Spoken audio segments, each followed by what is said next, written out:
नमस्कार. ऑफिशियल अजय निकतेमध्ये आपणा सर्वांचे स्वागत आहे. आजचा विषय तसा ज्वलंत, अत्यंत महत्त्वाचा आणि तेवढाच गंभीर विषय आहे. मराठा आरक्षण, त्या संदर्भातले मोर्चे आणि त्यांची आंदोलनं यांनी गेली काही वर्ष महाराष्ट्रातलं राजकारण आणि समाजकारण दोन्ही मोठ्या प्रमाणावर ढवळून निघालेलं आहे. काल परत मराठा आंदोलकांचे नेते मनोज जरांगे पुन्हा एकदा उपोषणाला बसलेले आहेत आणि याच विषयावरती एक लेख माझ्या काल वाचनात आला.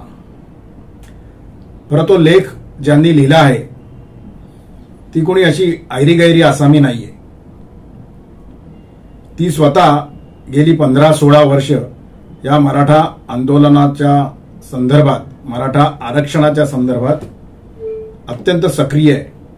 त्यांचे नाव आहे आदरणीय सुरेशदादा पाटील, जे स्वतः मराठा आरक्षण संघर्ष समितीचे अध्यक्ष आहेत.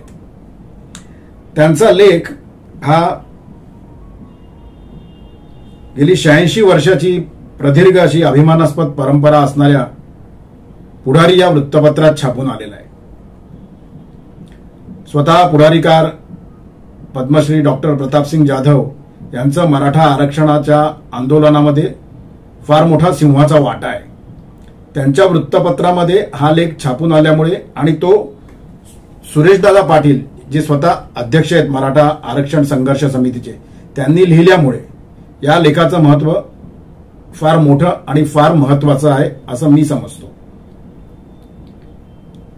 या लेखातून त्यांनी अनेक गोष्टींवरती प्रकाश पाडलाय. हा लेख खरं तर प्रत्येक मराठा समाज बांधवांनी मन लावून वाचण्यासारखा आहे आणि म्हणूनच मी त्या विषयावरती आज मुद्दामून व्हिडिओ करतोय. बरं, हा लेख दुसरा कोणी लिहिला असता तर त्याच्याकडे एक प्रिज्युडाइस याच्यानी बघण्यासारखं दृष्टिकोन कदाचित कोणाचा होऊ शकला असता, पण तसं नाहीये. हा लेख ज्यांनी लिहिला आहे ते स्वतः याच आरक्षण संघर्ष समितीचे अध्यक्ष असल्यामुळे त्या लेखाचं महत्त्व जास्त वाढतं. ते काय म्हणतात या लेखात ते आपण बघूया.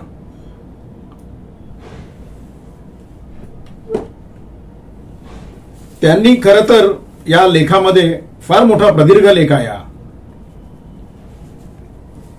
त्यांनी लेखाचं जे हेडिंग दिलंय ना, त्या हेडिंग मधनच त्यांना काय म्हणायचे आणि ते किती पोटतिडकीने लिहितायत, त्यांनी किती पोटतिडकीने स्वतःचं मत मांडलंय हे आपल्या लक्षात येऊ शकेल. त्या लेखाचं हेडिंगच त्यांनी असं दिलेलं आहे की मराठा आरक्षणाचे मारेकरी कोण, आणि मग त्यांनी भरपूर गोष्टी त्याच्यामध्ये आकडेवारीसह मुद्देसहित आणि मुद्देसूदपणे लिहिलेले आहेत. ते आपण एकेका याच्याकडे वळूया. ते असं म्हणतायत की आत्ता गेल्या 1.5-2 वर्षात, 2.5 वर्षामध्ये जाणून बुजून राजकीय फायद्यासाठी आरक्षणाचा प्रश्न मुद्दामून जाणीवपूर्वक ऐरणीवर आणला आहे का, असा प्रश्न सुरेशदादा पाटील आपल्याला या लेखातनं विचारतात. ते काय म्हणतात ते बघा. मराठा आरक्षणाचा मुद्दा गेल्या 4 दशकांपासून ऐरणीवर आहे. या मागणीसाठी लाखांचे मोर्चे निघाले.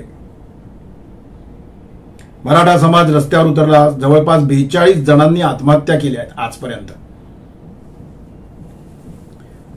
पण त्याच्यात त्यांनी एक अत्यंत महत्वाची गोष्ट याच्यामध्ये उल्लेख केलेली आहे, ती अशी की सुरेशदादा पाटील म्हणतात की जे आधीच्या 10 मराठा मुख्यमंत्र्यांना जमलं नाही ते देवेंद्र फडणवीस मुख्यमंत्री असताना त्यांनी करून दाखवलं.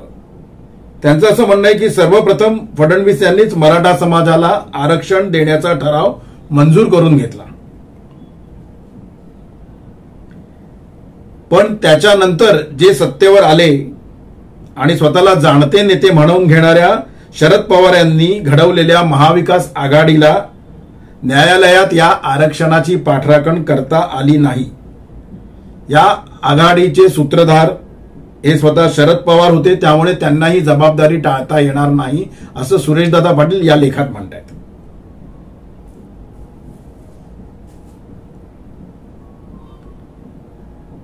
त्यांनी आणखीन असं म्हटलेलं आहे की 1978 ते 1980, 1988 ते 1991 आणि 1993 ते 1995 एवढी सलग वर्ष स्वतः शरद पवार हे मुख्यमंत्री होते महाराष्ट्र राज्याचे.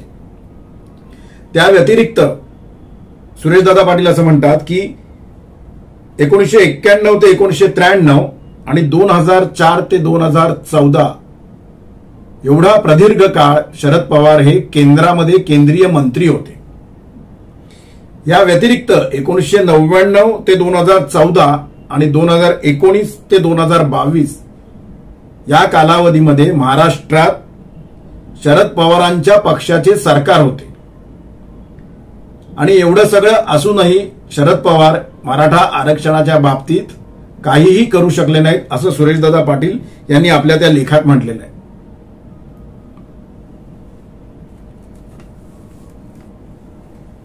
महाराष्ट्रातलं वातावरण ज्या आरक्षणाच्या प्रश्नाने गेले कित्येक महिने पेटतं राहिलेलं आहे. गावागावात एकमेकांच्या विरोधात हेतुतः वातावरण तापवलं जात आहे. त्या आरक्षणाच्या प्रश्नावर ठोस भूमिका मार्ग काढण्यासाठी शरद पवार यांच्यासारखा ज्येष्ठ नेता पुढाकार घेत नाही असं पाटील म्हणतात. उलट महायुती सरकारने त्यासाठी इच्छाशक्ती दाखवून चर्चेसाठी निमंत्रण दिलेले असताना देखील हा प्रश्न केवळ त्यांच्यासाठी राजकीय स्वार्थाचा असल्याचं दिसून येतो. कारण चर्चेसाठी बोलवलेल्या बैठकीला शरद पवार आणि उभाठा गटाचे उद्धव ठाकरे हे अनुपस्थितीत राहिले.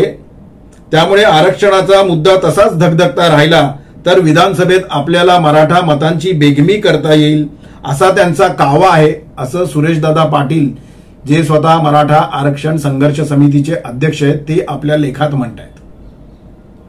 लक्षात घ्या मित्रांनो, हा लेख दुसरा कोणीही लिहिलेला नाही. हा लेख मराठा आरक्षण संघर्ष समितीच्या अध्यक्षांनी लिहिलेला आहे. त्यामुळे याचं महत्व जास्त आहे.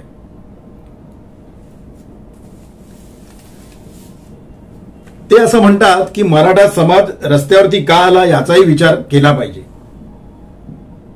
सर्वप्रथम अण्णासाहेब पाटील या माथाडी कामगार नेत्याने 1980 मध्ये मराठा आरक्षणाची मागणी केली होती. त्या संदर्भातला पहिला मोर्चा 22 मार्च 1982 रोजी काढण्यात आला.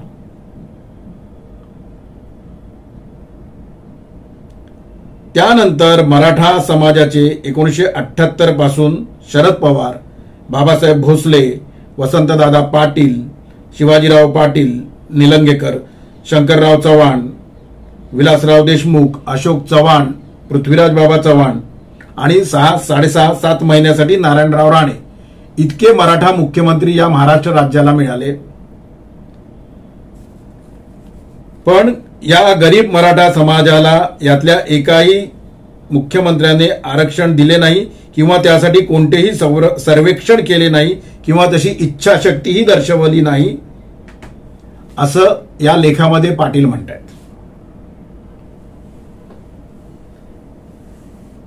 पाटील यापुढे असंही म्हणतायत की पवारांचा संधी साधूपणा राजकारणातला जो आहे तोच या मराठा आरक्षणाच्या बाबतीतही दिसून येतो. हे देखील मराठा बांधवांनी लक्षात घेतलं पाहिजे.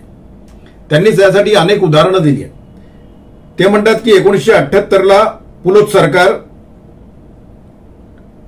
शरद पवारांनी संधी साधूपणा म्हणून करून घेतलं, तिथे फूट पाडली आणि पुलोत सरकार स्थापन केलं. तीच गोष्ट त्यांनी संधी साधूपणाची 1991च्या वेळी सोनिया गांधींना दगा देऊन राष्ट्रवादीची वेगळी चूल मांडून पुन्हा एकदा त्यांचा संधी साधूपणा संपूर्ण महाराष्ट्राला दाखवून दिला असं सुरेशदादा पाटील या लेखात लिहित आहेत. मतांसाठी मराठा आणि सवलतींसाठी मराठ्यांना अंगठा हे शरद पवार यांच्या प्रदीर्घ राजकारणातलं सूत्र आहे असं देखील सुरेशदादा पाटील यांनी त्या लेखात म्हटलेलं आहे. आणि त्याचसाठी मी या व्हिडिओच्या सुरुवातीला म्हणालो की या लेखाकडे गांभीर्याने बघणे अत्यंत आवश्यक आहे. ते पुढे काय म्हणतात ते देखील आपण बघूया.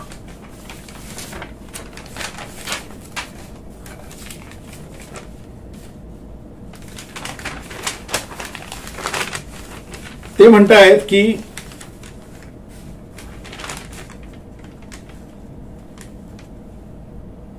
देवेंद्र फडणवीस यांनी हा जो प्रश्न आरक्षणाचा सोडवण्यासाठी जेवढं काम केलं तेवढं काम या 10 मुख्यमंत्र्यांनी केलं नाही, हे कुठल्याही मराठा बांधवाला सहज लक्षात येण्यासारखं आहे. महायुती सरकारने देवेंद्र फडणवीस मुख्यमंत्री असताना आरक्षणाचा प्रश्न सोडवण्यासाठी अनेक उपाययोजना राबवल्या. त्यासाठीची ठोस इच्छाशक्ती त्यांनी कृतीतून दाखवली. त्यानंतर देखील एकनाथ शिंदे हे मुख्यमंत्री झाल्यानंतर आपण मराठा आरक्षणाबद्दल अत्यंत सकारात्मक आहोत असं त्यांनी सांगितलं. त्यासाठीच्या उपाययोजना राबवल्या. मागासवर्गीय आयोग सर्वेक्षण करत आहे. आरक्षणाची कायदेशीर प्रक्रिया सुरू केलेली आहे. कित्येक दशकं मराठा आरक्षणाचा प्रश्न जो राज्यात सोडवला गेला नाही त्यासाठीची राजकीय इच्छाशक्ती कोणत्याही काँग्रेस किंवा राष्ट्रवादी काँग्रेसच्या सरकारने दाखवली नाही, हे येथे मुद्दाम लक्षात घेतलं पाहिजे. आणि त्यानंतर त्यांनी एक अत्यंत महत्वाची गोष्ट या लेखामध्ये लिहिलेली आहे. त्यांचं असं म्हणणं आहे की मनोज जरांगे हे स्वतः काँग्रेस पक्षातून आलेले आहेत. त्यांना काँग्रेसची इच्छाशक्ती म्हणजे काय हे नेमकं ठाऊक आहे. पण आत्ताचं आंदोलन बघता मनोज जरांगे हे काँग्रेस कार्यकर्ते असल्यासारखं वागत असल्याने ते पक्षाचंच राजकारण करत आहेत का काय असं म्हटलं तर चुकीचं ठरणार नाही, असं सुरेशदादा पाटील मराठा आरक्षण संघर्ष समितीचे अध्यक्ष आपल्या लेखात म्हणतात. दुसरा तिसरा कोणी म्हणत नाही, हे मी सारखं मुद्दामून सांगतोय आपल्याला. त्यांचं असं म्हणणं आहे की शरद पवार हे विधानसभा निवडणुकांच्या पार्श्वभूमीवर या आंदोलनाची सूत्र आपल्याचकडे राहावीत म्हणून प्रयत्नात असतील तर पवार हे संधी साधू राजकारणी आहेत. हे जे मी आधी लिहिलेलं आहे ते पुन्हा एकदा सिद्ध होत आहे.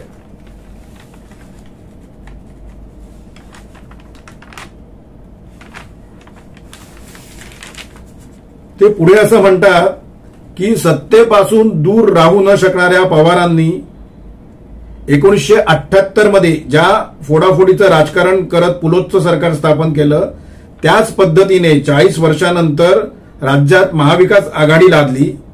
मात्र गेल्या 40 वर्षात त्यांनी जे केलं, राज्यात जातीयवाद वाढीस लावला. शाहू फुले आंबेडकर यांचा पुरोगामी महाराष्ट्र असे म्हणत म्हणत त्यांनी आमच्या छत्रपती शिवाजी महाराज यांचे नाव केव्हा बाजूला केले हे राज्यातल्या जनतेला समजलं नाही, असा आरोप देखील सुरेशदादा पाटील मराठा आरक्षण संघर्ष समितीचे अध्यक्ष त्यांच्या या लेखात करत आहेत. मतांसाठी छत्रपती शिवाजी महाराजांचं नाव घेणाऱ्या काँग्रेस आणि त्यांच्या सहकारी पक्षातल्या मराठा नेत्यांनी एकदा तरी शिवरायांची भवानी तलवार लंडनहून आणण्यासाठी प्रयत्न केले का, असा प्रश्न सुरेशदादा पाटील आपल्या लेखात विचारत आहेत. एकाही मराठा मुख्यमंत्र्यांनी याच्यात लक्ष घातलं नाही असा थेट आरोप त्यांनी या लेखात केलेला आहे.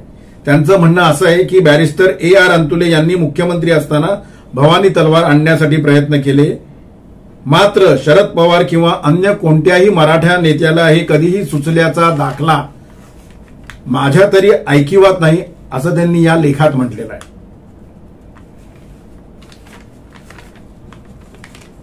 मराठा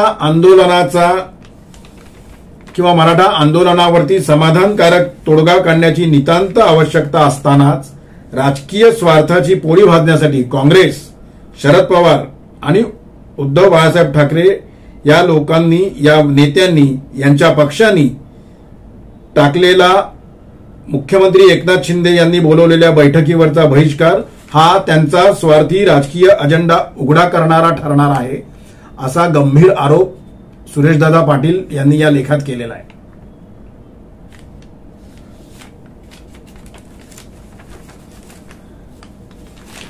सामान्य मराठ्यांनी गेली 60 वर्ष राजकारणात शरद पवार सक्रिय असताना त्यांनी मराठा समाजासाठी नेमकं काय योगदान दिलं, हा प्रश्न सामान्य मराठ्यांनी त्यांना विचारला पाहिजे. त्यांनी कोणत्या योजना प्रत्यक्षात आणला, हा प्रश्न देखील त्यांना कोण विचारणार, अशी खंत ते या लेखात व्यक्त करत आहेत. त्यांचं असं म्हणणं आहे की 1967 साली बारामतीमधून शरद पवार राजकारणात सक्रिय झाले, राजकारणात विजयी झाले, त्या मतदारसंघात ते निवडून आले. 1970च्या दशकातही मराठा समाजाला आरक्षण मिळायला पाहिजे ही मागणी महाराष्ट्रात पुढे आली होती. अर्थात तेव्हा हे आरक्षण शिक्षण आणि नोकरीत मिळावे अशी मागणी होती. कारण मराठा ही राज्यकर्त्यांची जात आहे, मराठा समाज समृद्ध आणि संपन्न आहे, मराठ्यांना कशाला हवे असा प्रश्न विचारत तेव्हाच्या तत्कालीन सत्ताधाऱ्यांनी या मागणीची उपेक्षा केली, अशी खतखत देखील सुरेशदादा पाटील यांनी या लेखात मांडलेली आहे. काँग्रेस पक्ष हा नेहमीच मराठा समाजाला गृहीत धरतो आणि मराठा समाज आपल्याशिवाय कुठेही जाणार नाही, हीच काँग्रेसची आणि पवारांची भूमिका आजपर्यंत कायम राहिलेली आहे, असं देखील त्यांनी या लेखात म्हटलेलं आहे. ते असं म्हणतात की अण्णासाहेब पाटील यांच्या नंतर शशिकांत पवार, दैनिक पुढारीचे मुख्य संपादक आदरणीय पद्मश्री डॉक्टर प्रतापसिंग जाधव, आदरणीय पुरुषोत्तम खेडेकर, आदरणीय विनायक मेटे यांनी हे आरक्षण तेव्हापासून पुढे नेलेलं आहे. ते असं म्हणतात की मी गेली स्वतः जवळजवळ 15-16 वर्ष या मराठा आरक्षण आंदोलनात सातत्याने सहभागी राहिलेलो आहे, या संघर्ष समितीचं नेतृत्व करत आहे. त्यांनी हे देखील इथे म्हटलेलं आहे की पृथ्वीराज चव्हाण मुख्यमंत्री असताना त्यांना याच सर्व मंडळींनी आणि मराठा आंदोलकांनी काळे झेंडे दाखवले होते. त्याच्यानंतर एक बैठक बोलवण्यात आली, पण जेव्हा जेव्हा या परिषदेमध्ये या बैठकीमध्ये भेटून काँग्रेसच्या नेत्यांना सहभागाची विनंती आम्ही जेव्हा जेव्हा मराठा आंदोलनासाठी केली तेव्हा तेव्हा आम्ही तुमच्या व्यासपीठावर आलो तर आम्ही जातीयवादी ठरू असे सांगून काँग्रेस आणि राष्ट्रवादीच्या नेत्यांनी आमच्याबरोबर यायला नकार दिला, असं देखील सुरेशदादा पाटील त्यांच्या लेखामध्ये लिहित आहेत, त्यांच्या लेखामध्ये मांडत आहेत.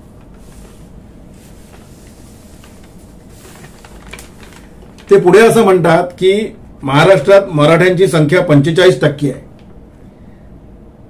ज्या मराठ्यांच्या हातात सत्ता आहे असे म्हटले जाते त्या मराठ्यांची कुटुंब अवघी 168 आहेत. बाकीचे मराठे हे परिस्थितीने पिचलेले आणि खचलेले, त्यांच्यापैकी कुणीही सत्तेच्या जवळपास फिरू शकलेलं नाही. मराठा बांधवांना जागा करण्याचं काम त्यांनी या पुढारी वृत्तपत्राचे आभार देखील मानलेत की मराठा बांधवांना जागा करण्याचे काम पुढारी करत राहिला आहे. 1989 मध्ये केंद्रात जनता दल सत्तेवर असताना विश्वनाथ प्रतापसिंग हे देशाचे पंतप्रधान झाले.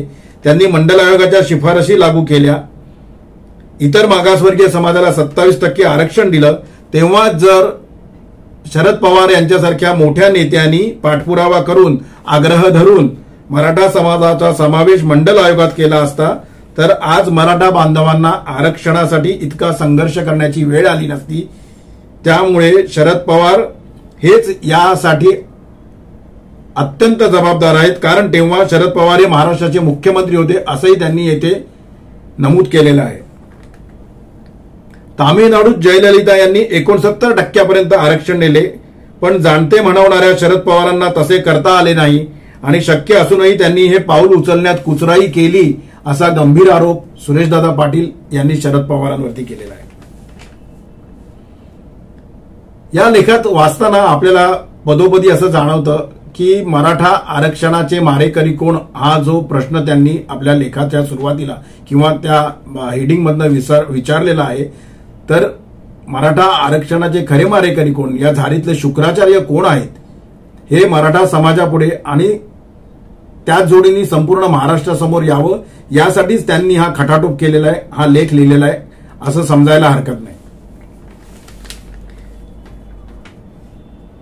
ते म्हणतात की शरद पवार जेव्हा केंद्रात कृषी मंत्री होते तेव्हाच महाराष्ट्रात सर्वाधिक 36,848 शेतकऱ्यांनी आत्महत्या केल्या आणि त्यात बहुसंख्य शेतकरी हे मराठा समाजाचे होते हे शरद पवारांना माहीत नाही काय? आणि त्याच्यानंतर नरेंद्र मोदी यांचं जे सरकार आलं तेव्हाही शेतकऱ्यांच्या आत्महत्या झाल्या आणि ती संख्या होती 26,619. सुरेशदादा पाटील यांचं म्हणणं असं आहे की गत दशकापेक्षा तब्बल 10,000 शेतकऱ्यांनी आत्महत्या कमी केल्या नरेंद्र मोदी यांच्या सरकारच्या काळात. हे देखील शरद पवारांना माहीत नाही काय? त्यामुळे आकडेवारीतल्या या तफावतीचं उत्तरदायित्व शरद पवारांचं आहे असं देखील ते इथे नमूद करत आहेत.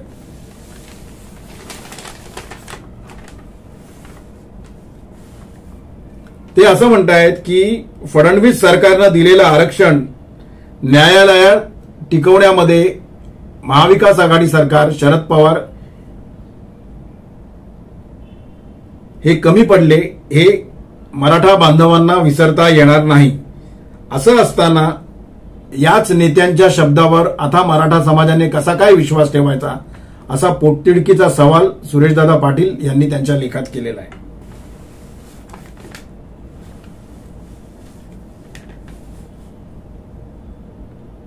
एक अत्यंत गंभीर गोष्ट त्यांनी इथे विचारलेली आहे सुरेशदादा पाटील यांनी की ईदला मुस्लिम बांधवांची टोपी घालून इफ्तार पार्टी देणाऱ्या पवारांनी दिवाळीला कुठल्या मराठा बांधवांना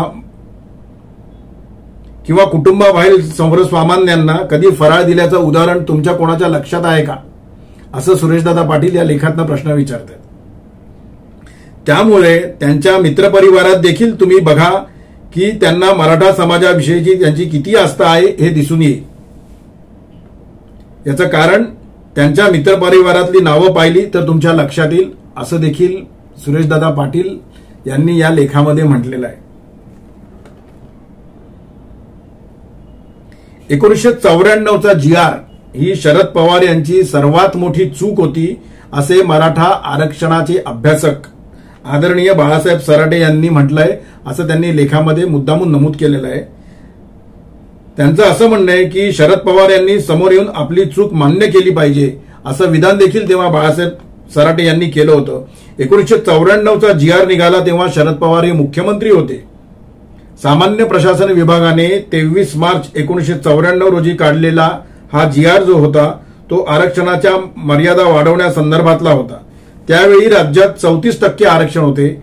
मात्र 23 मार्च 94 रोजी काढलेल्या GR नंतर राज्यात 50% आरक्षण झाले.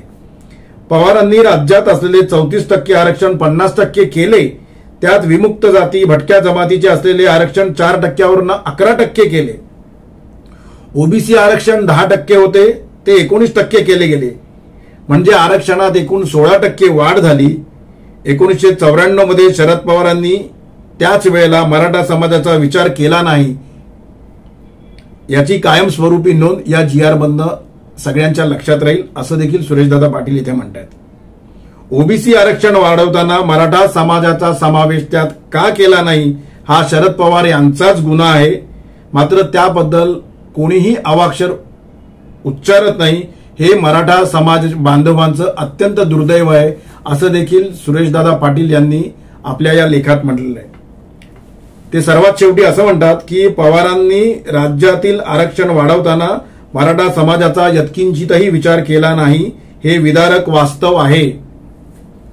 16% आरक्षण वाढवताना पवारांनी मराठा समाजाला वाऱ्यावरच सोडले आणि मराठा समाजाला न्याय द्यायची संधी जाणून बुजून दवडली याची नोंद इतिहासाने आणि मराठा बांधवांनी घेतलीच पाहिजे असं देखील सुरेशदादा पाटील यांनी आपल्या या लेखात म्हटलेलं आहे. या लेखाचा पूर्ण उहापोह करण्याचा माझा उद्देश एवढाच होता की काल पुन्हा एकदा मराठा समाजाचे नेते आणि ज्यांनी अत्यंत पोटतिडकीने हे आंदोलन आजपर्यंत पुढे आणलेलं आहे ते मनोज जरांगे पुन्हा एकदा उपोषणाला बसलेले आहेत. महाराष्ट्र सरकार, केंद्र सरकार त्यांच्या मागण्यांचा सहानुभूतीने विचार करत असेलच आणि करेल देखील. पण ही वेळ मराठा बांधवांवरती कोणी आणली हे मराठा बांधवांसह मनोज जरांगे यांनी देखील लक्षात घेतलं पाहिजे. आजचा व्हिडिओ थोडा लांबला आहे, पण विषय अत्यंत गंभीर होता. त्यामुळे महाराष्ट्र राज्यात अनेक ठिकाणी अनेक वेळा कायदा सुव्यवस्थेचा प्रश्न निर्माण झाला आहे. म्हणून या गंभीर विषयाकडे आणि ह्या अत्यंत उत्तम लेखाकडे मी मुद्दामून आज आपल्या सर्वांचं लक्ष वेधलं. आजचा व्हिडिओ आपल्याला कसा वाटला हे मला कमेंटच्या माध्यमातून कळवा. ऑफिशियल अजय निकते हे यूट्यूब चॅनल शेअर करायला, सबस्क्राईब करायला आणि लाईक करायला विसरू नका. बेल आयकॉन दाबायला विसरू नका, म्हणजे माझे नवनवीन व्हिडिओ तुम्हाला ताबडतोब कळत राहतील, आपल्याला त्याचं नोटिफिकेशन मिळेल. कमेंटच्या माध्यमातून आपण मला या व्हिडिओबद्दल कळवालच, पण व्हॉट्सअपच्या माध्यमातून देखील आपल्याला याशिवाय आणखीन कुठले विषय ऐकायला आवडतील ते देखील कळवा. आपली रजा घेतो. धन्यवाद.